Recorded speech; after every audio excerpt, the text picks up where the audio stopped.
Maraming Pilipino. ABS-CBN News and Current Affairs. Sa ulo ng ating mga nagbabagang balita. With a kiss.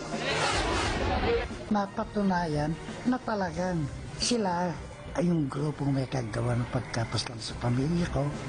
Hubert Webb, nasa bansa sa panahon ng Visconde Massacre, ayon sa bagong testigo.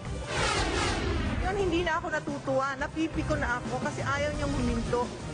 Pamilya Webb, napikon sa pagdawit muli kay Hubert sa krimen.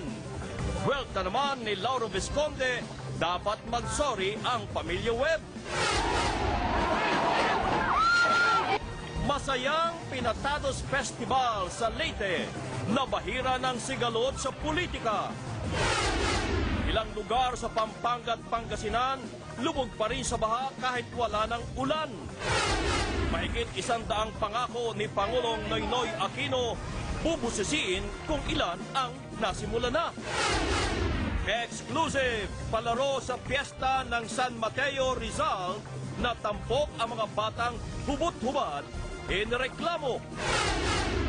Mahigit 100 bilyong utang ng Napocor, gustong ipasa sa mga consumer ng kuryente. Pastor na nagkasal sa mga bakla at tomboy sa Baguio, pwedeng kasuhan ayon kay Bishop Teodoro Bacani. Strategy ng Team Ascals laban sa Sri Lanka, planchado na. At naimbentong alarma sa bilangguan, gumagana sa pamagitan ng ihi ng tao.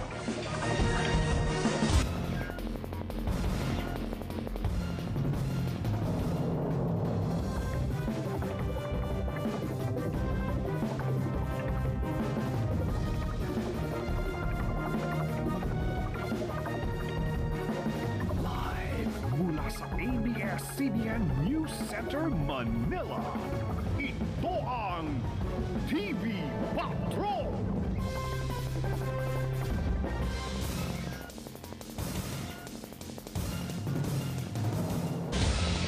Live mula sa ABS-CBN News Center, Manila, ito ang TV Patrol!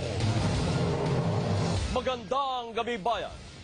Nilabas na ng National Bureau of Investigation o NBI ang resulta ng kanilang re-investigation sa kaso ng Visconde Massacre.